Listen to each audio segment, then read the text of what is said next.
Envidia. Ese deseo por lo ajeno.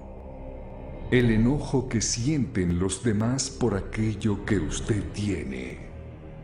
Quizás este es el motivo de todos sus problemas.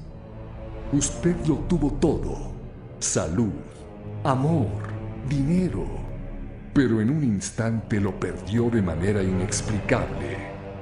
Envidia.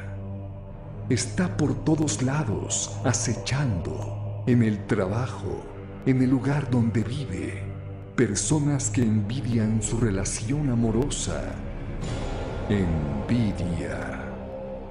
Lleva destrucción, enfermedad, traición, muerte. La envidia puede estar donde menos lo piensa.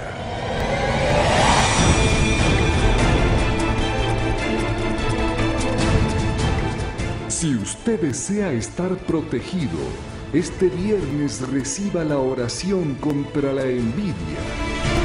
Escucha a Dios la voz de mi queja. Guarda mi vida del miedo al enemigo. Escóndeme del plan secreto de los malignos, de la conspiración de los malvados. Viernes, oración contra la envidia. Participe.